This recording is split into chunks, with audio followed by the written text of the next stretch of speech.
If you're just starting out and have no existing search traffic, this episode of Unboxed SEO is for you.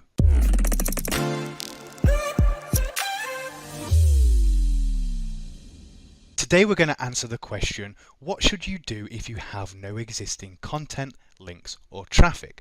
But before we dive down into that, I wanted to recap the results of the site featured in the previous episode of Unboxed SEO.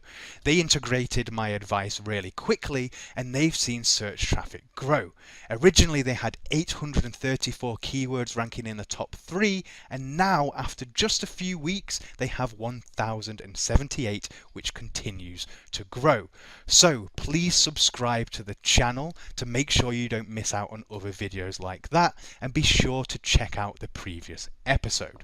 In today's episode, we're going to be looking at an e-commerce site built in WooCommerce. Now, they have no existing content, they have no existing authority, they've got a lot of work to do, and they really need to focus on the 3 pillars: technical SEO, content, and link building. So today I'm going to break down each of those issues, why they're important, and how to fix each of them step by step. Most people are completely ignoring Google authenticity signals. What do I mean by that? I mean giving Google what it wants so they know that you are an accountable person or business. Now, you may have noticed in search results that less and less affiliate sites and smaller sites are showing up, and search results now are getting dominated by bigger brands. They're getting dominated by real businesses and real people that are accountable. And most affiliates and even e-commerce sites in this example are almost acting completely anonymous, and they're not publishing company information. Like if we jump down to the footer here, there's no company information, there's no address, company registration number, there's no phone number, nothing like that. All of the kinds of things that you need to be showing to prove that you are an accountable business or individual, and Google can trust that they can send traffic to you. And this information isn't available on the shop, it's not available in the footer anywhere, on the About Us page where you might expect to see something like that. We don't see anything. Some links to some LinkedIn profiles, but nothing that tells Google you're a real accountable business, despite the fact that this is a real accountable business. And they've published a phone number here and partial address. Maybe if you use a postcode there you'll find it, but they're not really letting Google know, hey, we're a real business, right? And if you're running an affiliate site, don't be fooled, you're a real business as well. You just make money in a different way, but you must treat your affiliate site like it's a real business. Real businesses have phone numbers and addresses, right? So how can we add them? Well, I mean, first let's just look at the structured data as well. In the home page here, we can see there's no structured data that says this is an organization or a company or anything like that. So as well as not publishing it in the footer, they're not publishing it in the structured data as well. Looking at the structured data of the Contact Us page, now the Contact Us page did display a phone number and partial address, but here we're not seeing that information shared in the structured data. So it's very important to add this information to the footer and to the structured data where necessary. Homepage, about, contact. If you're running Yoast, it's pretty tricky to do. You're going to need to use a separate schema generator, just fill it out, copy the JavaScript and paste it into the relevant pages. Or if you're using Rank Math, you can just come here, local SEO knowledge graph, hit the settings button and fill that out, and that will take care of it for you. So make sure you're paying attention to Google authenticity signals. Google wants to know that you're a real business that they can trust to send traffic to. Now, I found a really weird problem when I was looking through the internal linking structure of the site. I first started looking through the sitemap and I could see they had all of these posts, and then I was checking if these were indexed in Google. Weirdly, this Guayosa versus coffee just wasn't showing up when I was looking through the site command in Google, nor the direct info command. I just wasn't finding it in Google, and I couldn't really work out why that was. So I did a little bit of digging and came across the blog. Now, what's interesting is the blog does not have a single internal link to it. The main site and the blog are completely separate, and the blog is orphaned. So we can see the post here, posted December 3rd, 2019. We can see it's in the recent posts here, but this page has no links to it. And we can check that in Screaming Frog. So here in Screaming Frog, we did the crawl, and if we type in blog up here, you'll see it doesn't find it. Weird, right? So this site has some kind of issues with the internal linking structure, specifically not linking to the blog, which then means all of these content pieces that they're trying to rank for those long tail keywords have absolutely zero chance of success. So make sure that you're paying attention to your internal linking structure, and it's always worth just doing a little quick review to make sure that all of the dots are connecting up right. Now, nearly every e-commerce site has poor product category pages and poor product pages themselves. So let's take a closer look at that. Here on Athlete's Brew, you can see the category page is very bare. There's no information about the product or which product to buy. There's nothing that educates you about the product or helps you learn more about it whatsoever. It's very plain. It's just 3 products and that's it. Some irrelevant recent posts on the right hand side and really not much to report. In contrast, if we look at a competitor's category page for Matcha Tea, you'll see they have a great intro, imagery, they're educating about their teas and why they're better, they're allowing you to learn more by linking to relevant content in the blog, they've got a nice infographic that helps you make the right buying decision, and then it goes into the list of products. You can see there is a night and day difference between this category page and the one on Athlete's Brew.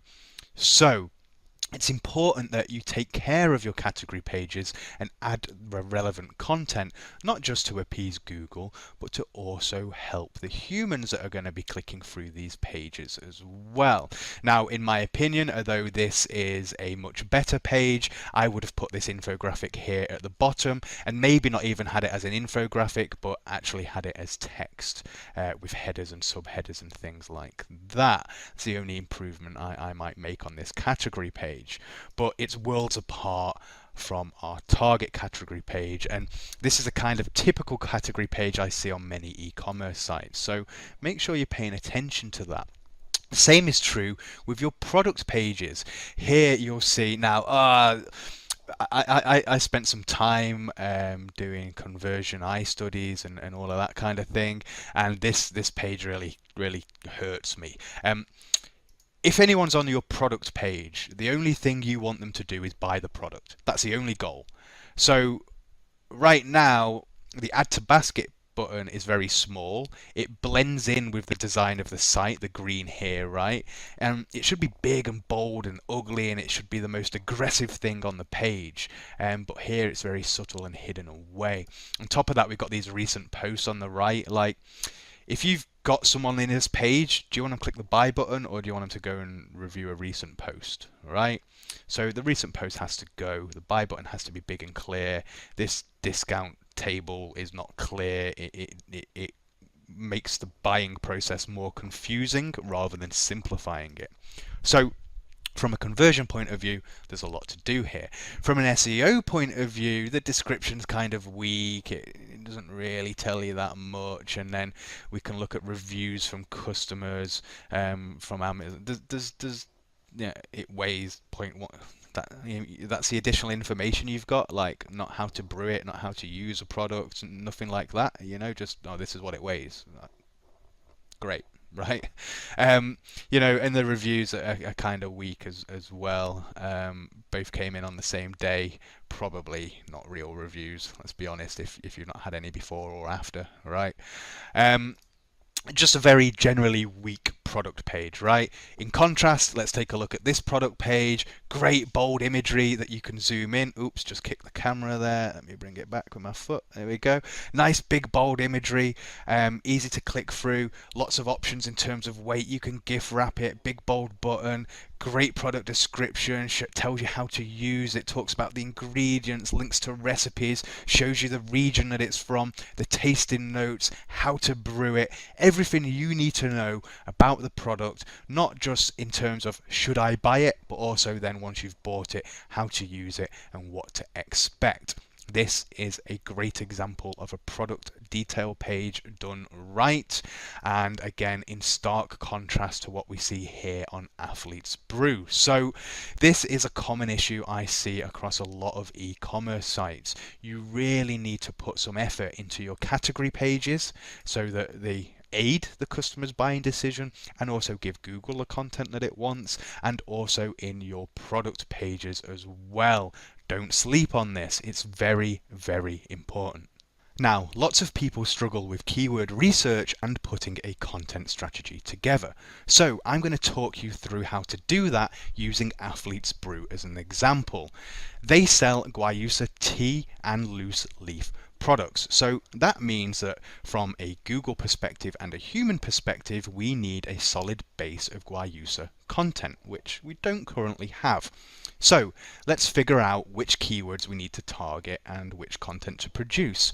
For that, I use Ahrefs Keyword Explorer. It's the best tool for keyword research, and you can just put in your head term up here and it's going to spit out all kinds of data. Now, this also ranks for report is going to be super handy in a moment, but first let's focus on the Guayusa content base that we need to create.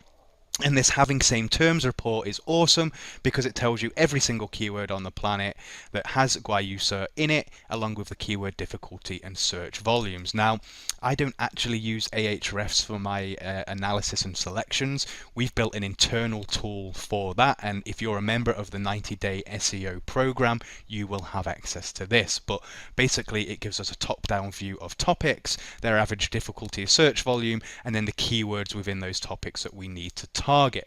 And from there, then we can make our selections and our observations and move forward with creating the content. So if we look at the final strategy tab here, you'll see I already made some selections. Now, these are Guayusa tea side effects, the benefits, what is Guayusa tea, and Guayusa tea versus another product. These are all the types of content that customers are going to want to see, and it's going to help their buying decisions, and they're also super easy to rank for. And it's going to tell Google that we are all about Guayusa. There's going to be no stone left unturned with that. So, when I'm planning content, it's really important to know how much resource each piece of content is going to need. So you'll see here, I've already calculated how many words are required. How? Well, our writing team uses Surfer SEO, and it allows you to put in your target keyword. It's going to go out and spider all of the search results, and then it's going to come back and say, if you want to rank, this is a type of content you need to write. These are all the terms it needs to include. These are all the headings. This is how much word count it needs, and everything like this. It's really paint by numbers for creating highly optimized content straight out of the gate. Now, while it's nice to rely on automated tools, you also have to use the power of observation, and you're noggin a little bit as well, right? What I always do is I do a manual Google search of each term just to see what I see. Now, let me show you why it was important in this case.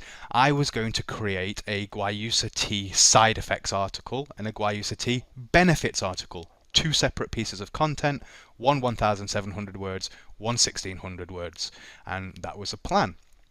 But if we do a search in Google, you'll see Guayusa tea side effects, and if you look at the title here, Guayusa benefits, side effects, and more. Guayusa tea benefits, side effects, and preparations. What is Guayusa? Benefits, side effects. Guayusa tea benefits, side effects. Organic Guayusa tea uses so what Google's telling us here is it does not want a separate article for for benefits and side effects. It wants one article that combines both. If we do the search for Guayusa tea benefits, we see the same thing, right? Benefits, side effects, benefits, side effects. It's benefits, side effects. Just from the power of observation, we know that Google does not want two separate articles discussing the benefits and the side effects. It has to be one. But if we'd have just relied on tools and automation, we wouldn't have made that discovery, right? So it's very important when you come to making your selections and creating content that you actually do a search in Google and use your own eyes and the power of observation to see what Google actually wants. This is an output of the algorithm. This is Google telling you what they want. So all you need to do is figure out what they want and then give it to them. That's it, right? So it's very important that you pay attention to that. Now, once we've created this base set of content that we're planning to create, you'll see the search volumes aren't all that attractive because it's a relatively unknown product, right?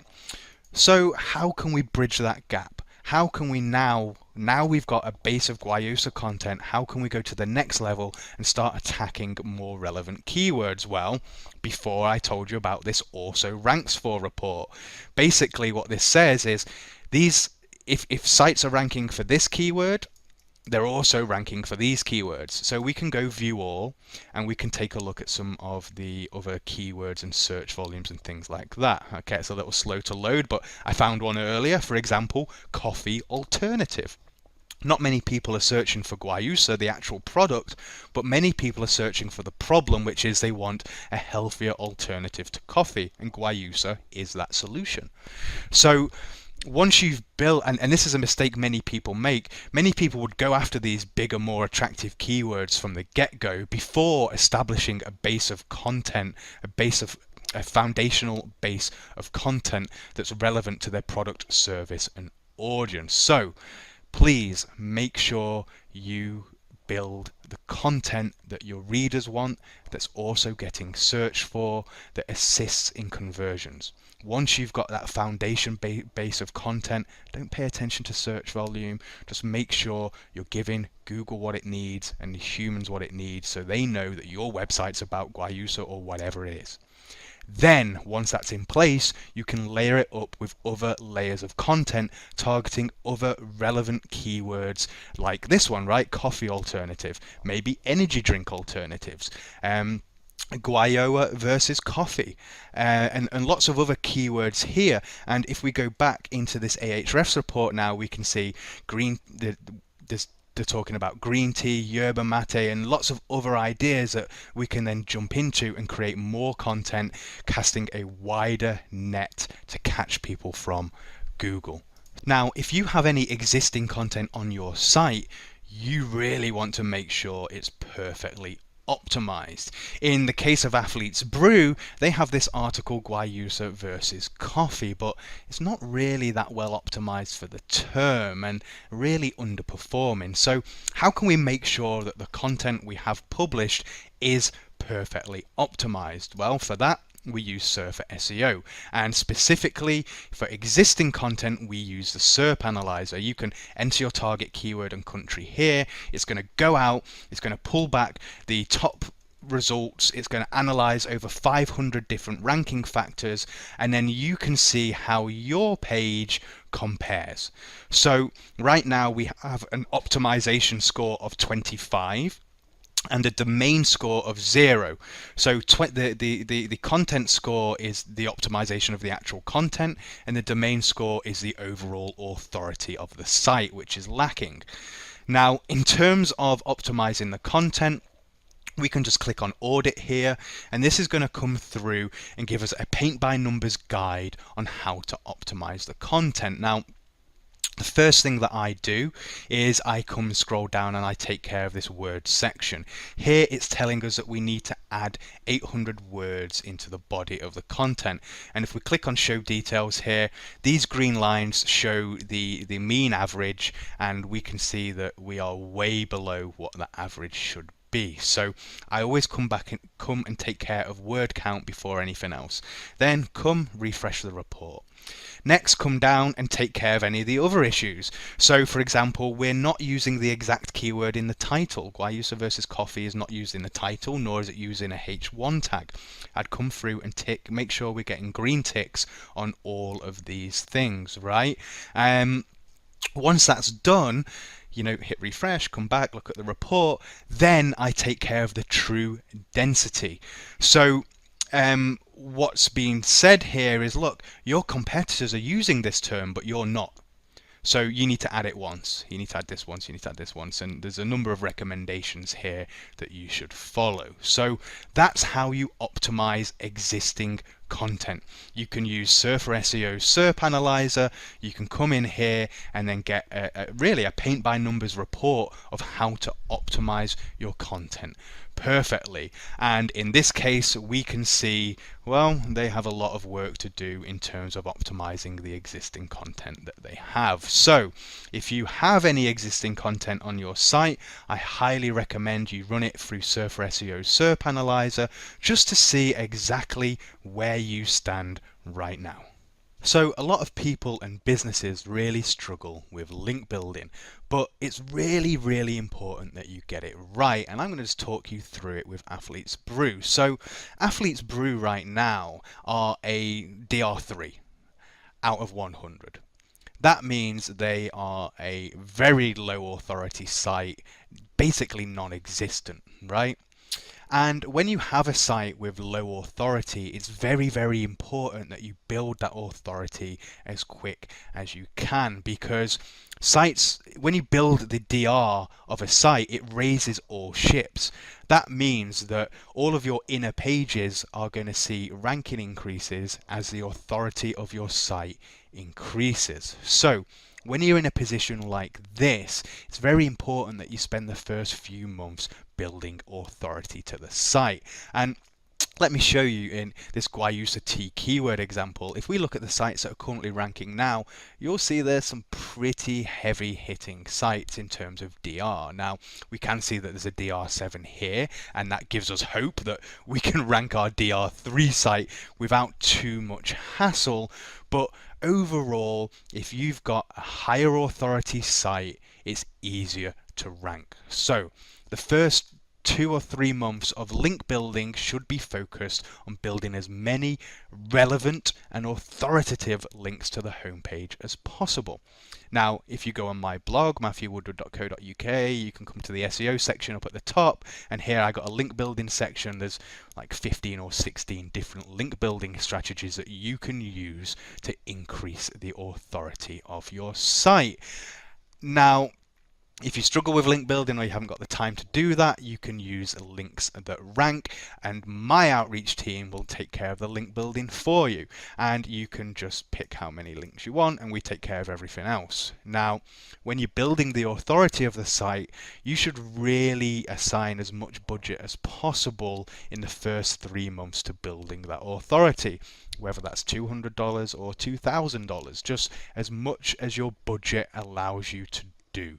The quicker you build the authority, the quicker you're going to see all ships raise and rank. Now, after 2 or 3 months of building the site's authority, we're going to see the DR jump up. Once you start seeing the DR showing positive increases after 2 or 3 months, then you can adjust your link building strategy. So you're building half of the links to the home page, so you continue to build that authority, and then you're building half of the links to inner pages and the target keywords that you want to rank for. In this example, Guayusa tea, or if we were going to create an article, what is Guayusa tea, or Guayusa tea versus coffee, we would start building links to those inner pages only after we've started building authority to the site. So Athlete's Brew suffers from all the problems that sites with no existing search traffic typically have. Remember, SEO just boils down to 3 components: technical SEO, content, and link building. In the case of Athletes Brew, they had things wrong in every single area. Technical SEO, the site was slow, they weren't giving Google the trust signals that they need to send, and they had problems with internal linking. In terms of content, there was no existing keyword research, and the content that was published wasn't really that well optimized. In terms of authority, there's not any existing link profile. It's a DR3, so they need to build links to increase it. And it's important that you attack things in that order. Technical first, then content, then link building. Don't do what most people do, which is just throw together some junk article and start getting heavy on the link building. Start with the technical, do your keyword research and content creation, make sure it's well optimized, and then move into link building. So, to say thank you to the Athletes Brew team, I'm going to give them a copy of Ahrefs, which will allow them to take control of their search traffic and do keyword research, rank tracking, and all of those other nice things. They're also going to get a copy of WP Rocket, Imagify, and NitroPack to help speed up the site. I'm also going to give them a copy of Surfer SEO so they can optimize existing content and create new perfectly optimized content every time. They're also going to get a copy of Screaming Frog to help with the internal linking issues that they had, and I'm going to support them with links from my outreach team at Links That Rank. On top of that, I'm also going to give them a copy of my step-by-step SEO course, 90-Day SEO.